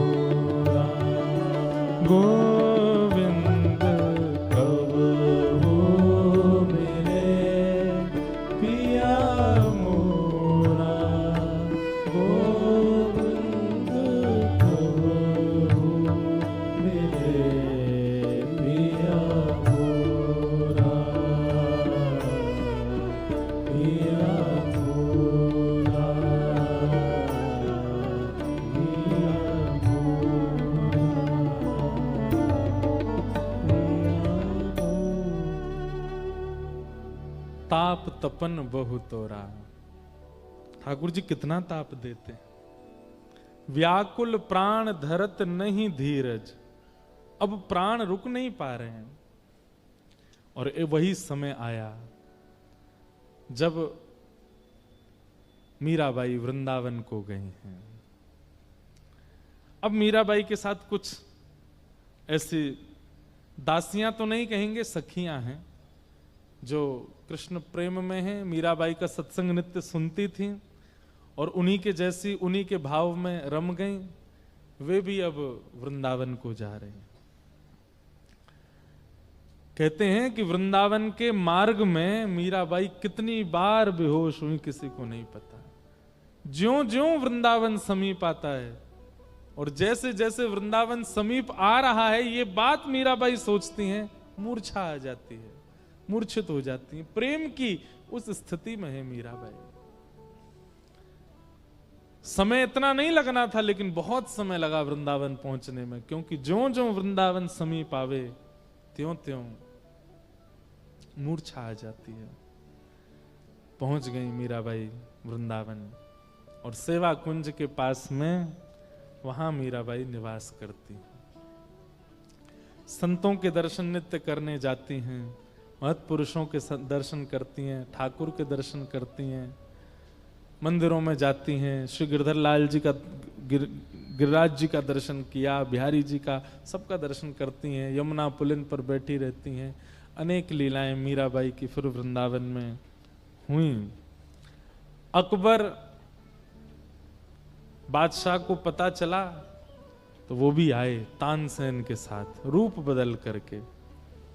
लेकिन मीराबाई पहचान गई उनको और उन्होंने भी आकर के फिर मीराबाई के इस भाव को प्रणाम किया। इस प्रकार मीराबाई रहने लगी। फिर एक कथा आती है तो वो बहुत गूढ़ कथा कि मीराबाई को एक दिन फिर नुकुंज का दर्शन हुआ। रात्रि में नित्य ही उनको अनुभव तो होते थे, कभी सुगंधी का अनुभव होता था, कभी नूपुरों की ध्वनि का अनुभव होता था, कभी वंशीनाद का अनुभव होता था। एक दिन कुछ अनुभव हुआ मानो किसी ने पुकारा हो और आधी रात मीराबाई चल दी पीछे। तभी निधिवन राज में प्रवेश कर गईं और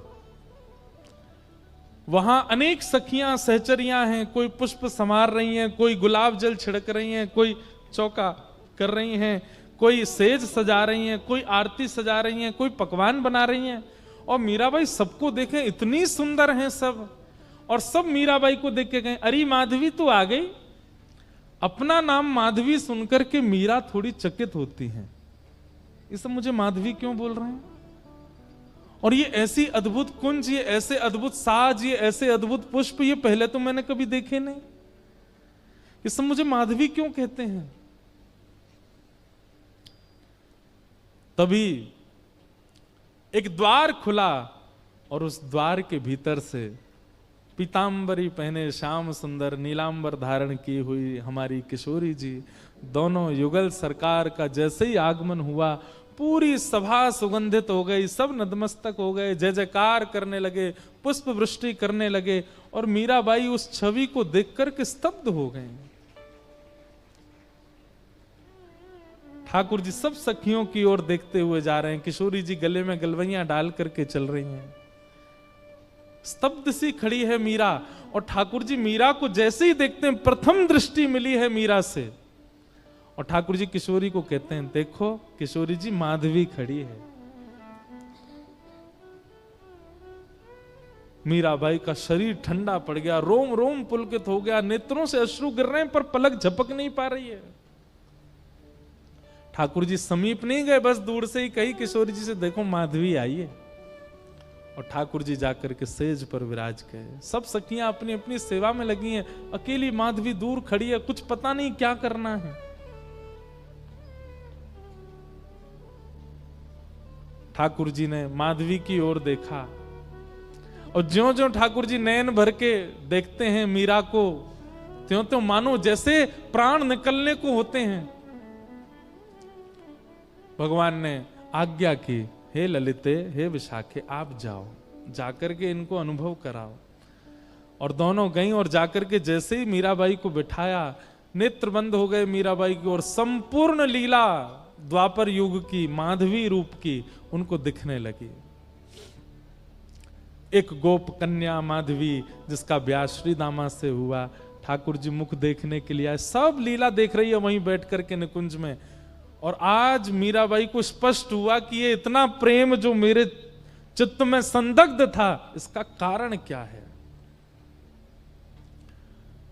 और यहां तक की लीला, जब तक ठाकुर जी ने गिरिराज जी धारण किए तब तक की लीला, संपूर्ण दर्शन जब माधवी को हुआ, नेत्र खुले तो आंखें लाल हैं, नेत्रों से अश्रु गिर रहे हैं, लिपट गई ठाकुर जी के चरणों से।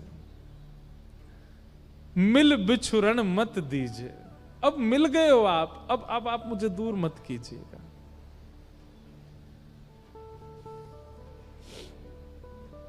ठाकुर जी कहते हैं अभी बहुतों का कल्याण आपसे होना है, इसलिए आपको वापस जाना होगा।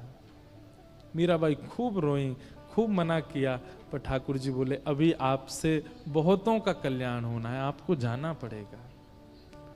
और निकुंज में जाके सब दर्शन करके मीराबाई वापस आई, और वापस फिर वृंदावन में रही। अब मीराबाई और अंतर्मुखी हो गई, अब ज्यादा चर्चाएं नहीं करती हैं, ज्यादा किसी से मिलती नहीं है। धीरे धीरे मीराबाई की ख्याति इतनी बढ़ने लगी कि भीड़ होने लगी मीराबाई को देखने वालों की, कीर्तन संकीर्तन सत्संग सुनने वालों की। मीराबाई को एक संत ने आकर के आज्ञा दी कि अब आप ऐसे स्थान पर जाओ जहां ख्याति से थोड़ा बच सको।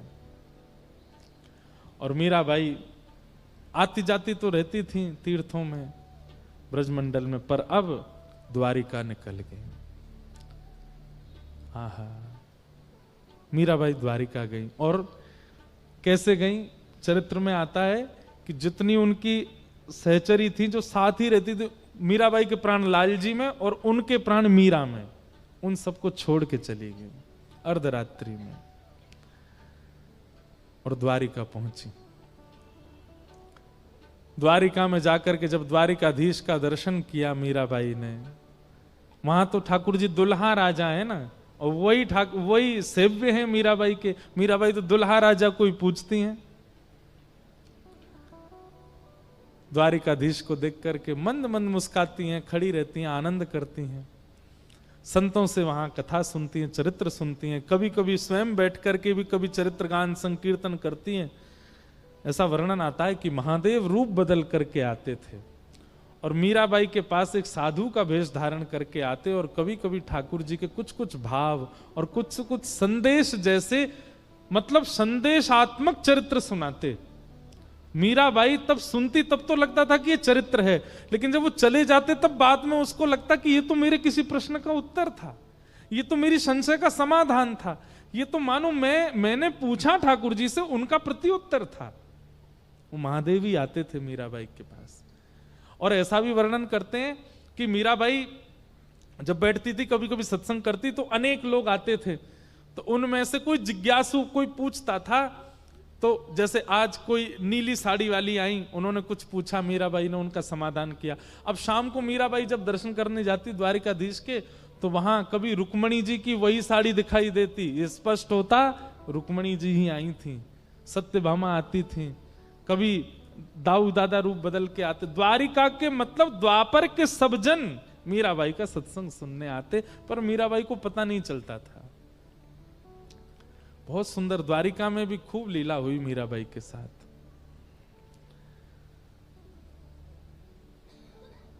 अब मीराबाई बस प्रतीक्षा कर रही हैं उस दिवस का जिस दिन ठाकुर जी मिल जाएं, और वो दिन ज्यादा दूर नहीं है। लेकिन यहां मेवाड़ में अकाल पड़ गया, पूरे मेवाड़ में भुखमरी होने लगी। खूब प्रयास किए राणा ने, लेकिन पता नहीं चला कि भाई इसका कारण क्या है। तब एक साधु ने जाकर के कहा, ये वैष्णव अपराध लगा है मेवाड़ को, भक्तिमती मीरा का इतना अपमान किया है तुम लोगों ने, इसलिए तुम्हारे इस राज्य की ये दशा हो रही है। इसको सुधारना चाहते हो तो एक ही उपाय है, पुनः मीराबाई के चरण मेवाड़ आएंगे तो ही मेवाड़ समृद्ध होगा। ब्राह्मणों को भेज दिया द्वारिका। पता करा कहाँ है मीराबाई, तो द्वारिका में है, तो वहां पर ब्राह्मणों को भेज दिया, बड़े बड़े श्रेष्ठ जनों को भेज दिया, जाओ याचना करके हाथ जोड़ करके जैसे कहेंगी मीराबाई वैसी हम सेवा करेंगे, उनको मेवाड़ ले आओ वापस। वस्तु का मूल्य हम तब नहीं समझते जब वो समीप होती है, वो दूर हो जाती है तो फिर उसका मूल्य पता चलता है। मेवाड़ की स्थिति ऐसी हो गई कि अब इन लोगों को मूल्य समझ आने लगा मीराबाई का, पर मीराबाई तो बहुत आगे निकल चुकी हैं।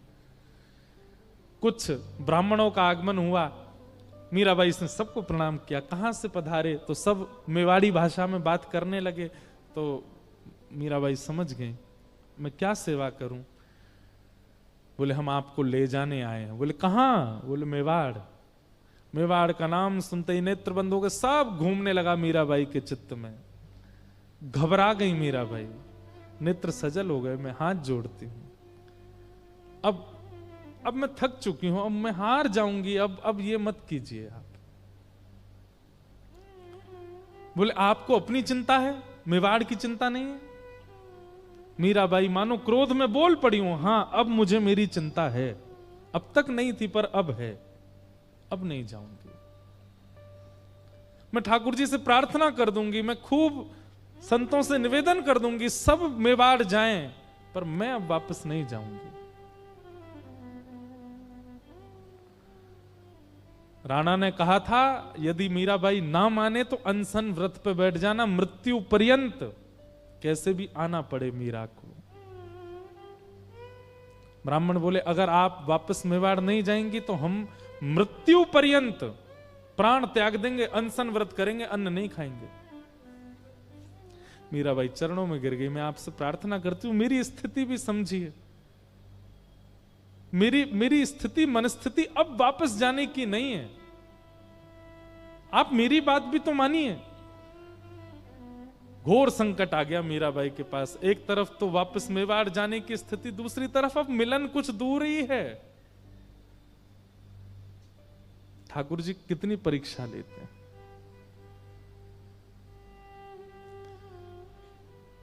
किसी ने जाकर के मीराबाई को कहा कि भाई साहब जल्दी चलिए, समुद्र के तट पर अन्न जल त्याग करके ब्राह्मण 3 दिन से बैठे हैं और धीमे धीमे उनको मूर्छा आ रही है, कहीं ये ब्रह्म हत्या का कलंक द्वारिका को ना लग जाए। अब तो द्वारिका के लोग याचना करने लगे और मीराबाई को इस दृष्टि से देखने लगे कि ये चली जाए यहां से, ये जाएंगी तो हमारी द्वारिका ब्राह्मणों के अंत से बच जाएगी। मीराबाई दुविधा में है, अब क्या करूं। मीराबाई गई, प्रसाद बना करके लेकर के गई और उन ब्राह्मणों के सन्मुख पधराया। प्रसाद देख करके ब्राह्मण प्रसन्न हो गए, बोले अच्छा आप राजी हो गई चलने को, इसीलिए प्रसाद लाई हूं। मीराबाई कहती हैं कि मैं अपने मन से कुछ नहीं करती, मेरे लाल जी जो कराते हैं मैं वो करती हूं। आप प्रसाद पाकर के अपना व्रत तोड़िए और मुझे 1 दिन का समय दीजिए, मैं ठाकुर जी से अंतिम बार पूछना चाहती हूं, यदि वे आज्ञा दे देंगे तो मैं चलूंगी। ब्राह्मणों ने अपना अनशन तोड़ दिया और मीराबाई पूरी रात सोई नहीं, कितनी रात सोती नहीं है वो बस द्वारिकाधीश से वंदन कर रही हैं कि नाथ मैंने आज तक आपसे कभी याचना, मीराबाई ने कभी नहीं कहा, वो गाती जरूर हैं कि मुझे आप दर्शन दो, पर कभी ठाकुर जी के आगे जिद नहीं करती कि आप प्रकट हो जाओ, जैसा आपको रुचि लगे। लेकिन आज मानो हल्की सी जिद है मीरा के पुकार में। ब्रह्म मुहूर्त का समय, पूरी द्वारिका इकट्ठी हो गई है, सब देखने को तैयार हैं आज क्या होगा। कई लोग चाहते हैं कि मीराबाई द्वारिका से जाए ना, और कई लोग चाहते हैं कि ब्राह्मण अपना प्राण त्यागें, इससे अच्छा तो ये चली जाएं।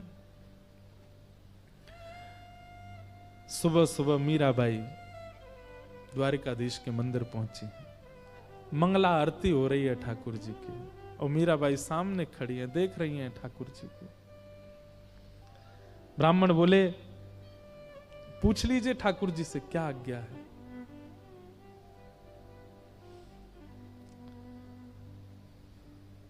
मीराबाई गाती हैं अपने जीवन का अंतिम पद ठाकुर जी के आगे।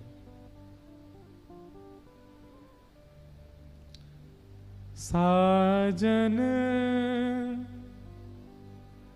ज्यों जानो सुध लीजो, साजन ज्यों जानो सुध लीजो। तुम बिन मोरे और न कोई, तुम बिन मोरे और न कोई। क्रिया राबरी की जय, राबरी की जय। साजन।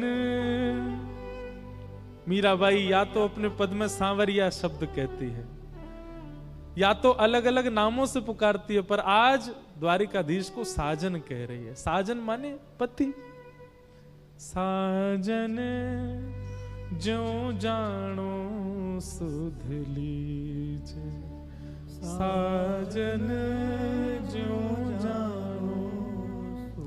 आपको जैसे लगे मेरी सुध एक बार ले लीजिए, आपके बिना मेरा कोई नहीं है। आप मेरी सुध ले लीजिए, एक बार पूछ लीजिए, एक बार देख लीजिए मेरी ओर। दिन नहीं भूख, रैन नहीं निद्रा, दिन नहीं भूख, रैन नहीं निद्रा। यूं तन पल पल छीजे,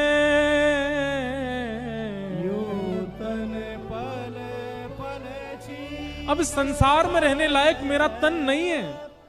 मुझे दिन में भूख नहीं लगती, रात में नींद नहीं आती, लोग मुझे बावली बोलते हैं, लोग मुझे क्या क्या कहते हैं। अब इस संसार के लायक मेरा तन नहीं है नाथ।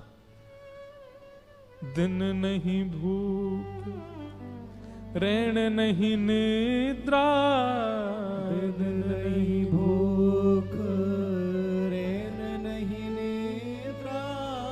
यूं तन पल पल छीजे, यूं तन पल पल छीजे।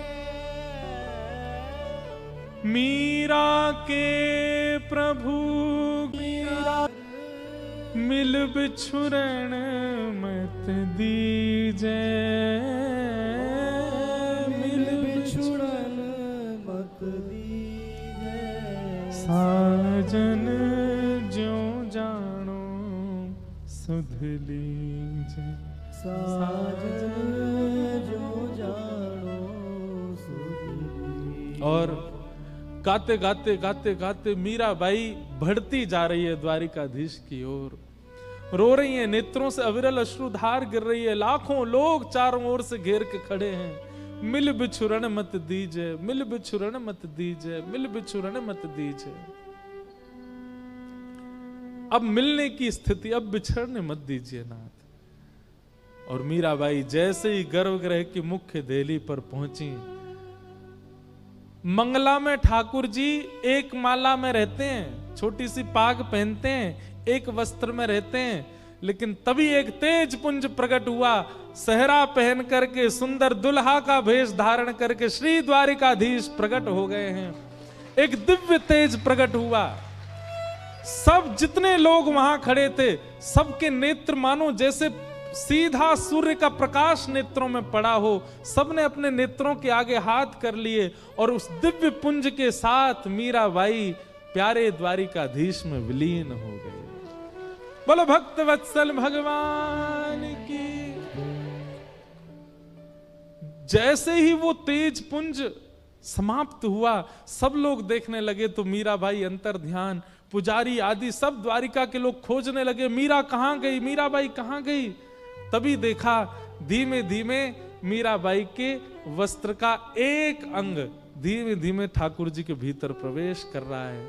पुजारी जी दौड़ करके गए, ठाकुर जी के वक्ष के पास जाकर के उस वस्त्र के भाग को खींचना चाहा, लेकिन मीराबाई ठाकुर जी में विलीन हो गई। मीरा के प्रभु गिरधर नागर, मीरा के प्रभु गिरधर नागर, मिल बिछुरण मत दीजे,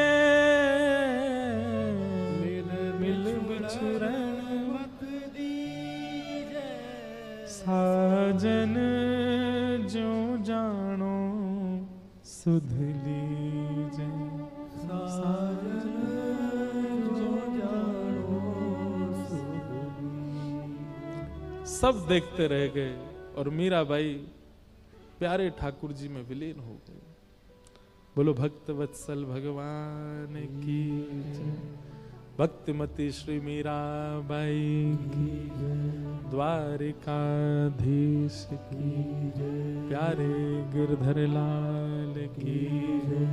भक्त और भगवान की जय। हरिहर मिलन महोत्सव की जय। जय जय श्री राम, जय जय श्री राम, जय जय श्री राम। और इस प्रकार मीराबाई ठाकुर जी में विलीन हुई। सब देखते रह गए।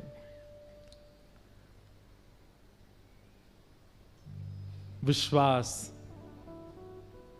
जरूरी नहीं है ठाकुर जी सबको ऐसे ही इतना, कई बार ऐसा भी हो सकता है कि आप चरित्र सुनकर के कहीं भयभीत हो गए हो, इतनी परीक्षा कैसे होगी।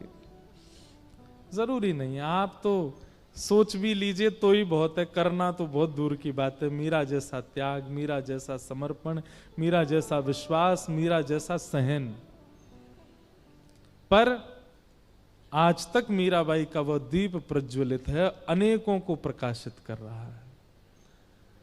आज भी मीराबाई का चरित्र कहा जाता है तो हम तो अपनी बात कह रहे हैं, हमें लगता ही नहीं कि ये पूर्व की कोई घटना, हमें लगता अभी भी मीराबाई हैं और ये घटना अभी भी चल रही है। हम तो कहते हैं मीराबाई कि इस प्रेम सिंधु की एक बिंदु गिर जाए हमारे ऊपर, उसी से ही कृपा हो जाएगी, उसी से ही अनुग्रह हो जाएगा। ऐसी भक्तिमती मीराबाई को हम बारंबार प्रणाम करते हैं।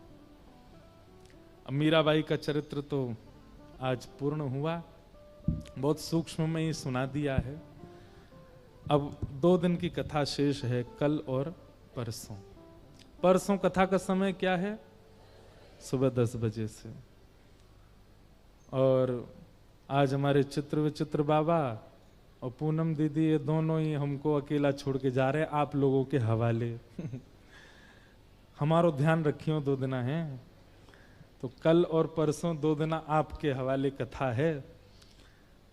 किनका चरित्र कहेंगे अब ये तो यहाँ बैठ के डिसाइड होगा, जिसका भाव आएगा वो चरित्र सुनाना प्रारंभ करेंगे और वही भाव आप सबके बीच में रखेंगे। आज हमको आप दोनों के भाव भी सुनने हैं। हमारे चित्र विचित्र बाबा भी कुछ सुनाएंगे, पूनम दीदी भी कुछ सुनाएंगी, और जो वातावरण है पूरा वो तो भावमय हो चुका है। इसलिए एक भाव का ही प्रसंग महादेव के चरणों में अर्पित करते हैं। एक हरिहर मिलन का एक पद है हमारे पास, और वो पद लिखा है कि नहीं पता नहीं, लिखा हुआ है कि नहीं, ढूंढो मिल जाए तो। एक हरिहर मिलन का एक पद है, हमने काशी में कथा की थी पहली बार, तब वो पद गाया था। उस पद को गा करके हम तो वाणी को विराम देंगे और फिर आपका भाव सुनेंगे। कोई भी उठ के जावेगो वाकू बगलवारी की सौगंध है, कोई भी जाएगा नहीं, सब लोग बैठे रहेंगे। आज तो महाराज आनंद करके सब लोग यहां से प्रस्थान करेंगे। एक बार मीराबाई के भाव से गा लो। हो बाला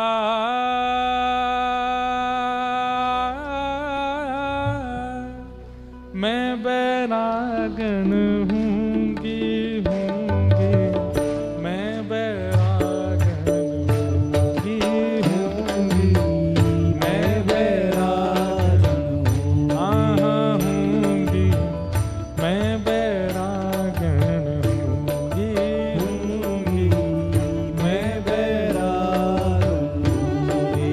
ओ बाला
सब गाओ। ओ मैं बैराग होंगी, मैं बैराग होंगी, मैं बैराग होंगी, मैं बैराग ओ प्राण हमारा वहाँ बसत है, प्राण हमारा वहाँ बसत है। प्राण हमारा वहाँ बसत है, प्राण हमारा वहाँ बसत है। ओ यहाँ तो खाली हो, यहाँ तो खाली तो, यहाँ तो खाली हो, यहाँ यहाँ तो खाली तो, ओ मात पिता परिवार सोई है, मात पिता परिवार सोई है। जीवन का आधार वही है, जीवन का आधार वही है। हाँ कहिए तिनका तोड़ वाला कहिए तिनका तो, जैसे कितना अच्छा शब्द है, कहिए तिनका तोड़। जैसे हम लोग कहते हैं ना, अरे भाई हमारा तो प्रधानमंत्री जी से संबंध है, तो कई लोग क्या करते पता है? नजर नहीं लगे, नजर नहीं लगे, भैया हमारा तो उनसे संबंध है। मीराबाई कहती हैं कि वो हमारे प्राण हैं, इस पे कहा करो कभी नजर ना लगे। राधा रमण हमारे हैं, हम राधा रमण के हैं, इसके लिए तिनका तोड़ा करो कि इस बात को नजर ना लग जाए। हाँ हाँ जीवन के आधार वही है, जीवन के आधार वही है। हाँ कहिए तिनका तो वाला कहिए तिनका तो, हे बाला कहिए तिनका तो, वाला कहिए तिनका तो। अरे हाँ मैं बैराग होंगी, मैं बैराग हाँ होंगी, मैं बैराग होंगी, मैं बैराग होंगी। मीराबाई कहती हैं गुरु के ज्ञान रंगू तन कपड़ा, गुरु के ज्ञान रंगू तन कपड़ा। शब्द सुनो, बहुत अच्छे शब्द हैं। गुरु के ज्ञान रंगू तन कपड़ा, गुरु के ज्ञान रंगू तन कपड़ा। मन मुद्रा पहरूंगी, मन मुद्रा पहरूंगी। और हाँ प्रेम पीयूष हरि गुण गाऊं, प्रेम पीयूष हरि गुण गाऊं। हे प्रेम पीयूष हरि गुण गाऊं, प्रेम पीयूष हरि गुण गाऊं। हे हरि गुण गाऊं, हरि गुण गाऊं। हरि गुण गाऊं, हरि गुण गाऊं। गिरधर गुण गाऊं, गुण गाऊं। नटवर गुण गाऊं, गुण गाऊं। हे हरि गुण गाऊं, हरि गुण गाऊं। हे हरि गुण गाऊं, हरि गुण गाऊं। प्रेम पीयूष हरि गुण गाऊं, प्रेम पीयूष हरि गुण गाऊं। चरणन लिपट रहूंगी, हाँ मैं तो चरणन लिपट रहूंगी। ओ मैं तो चरणन लिपट रहूंगी, हाँ मैं तो चरणन लिपट रहूंगी। अरे हाँ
वत्सल भगवान की।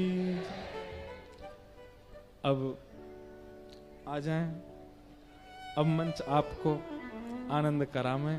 हमारे चित्र विचित्र बाबा और पूनम दीदी दोनों अब अपने भाव से इस हरिहर मिलन महोत्सव को आनंदित करामें।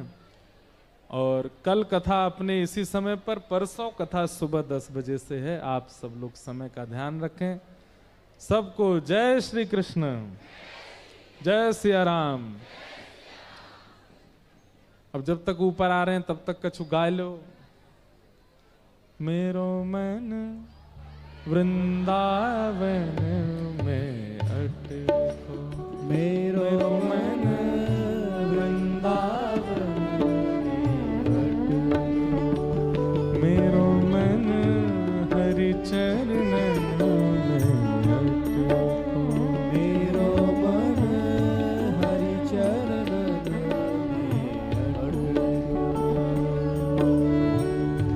बन के जोगन दौलत ब्रज में, बन के जोगन डोलत ब्रज में, बन के जोगन दौलत ब्रज में, बन के जोगन डोलत ब्रज में, पीवत यमुना जल को, मेरो मन वृंदावन में अटको, मेरो मन वृंदावन में अटको। मेरो मन हरि चरणन में अटको। मेरो मन चरणन में अटको। ओ याद में तोरी भई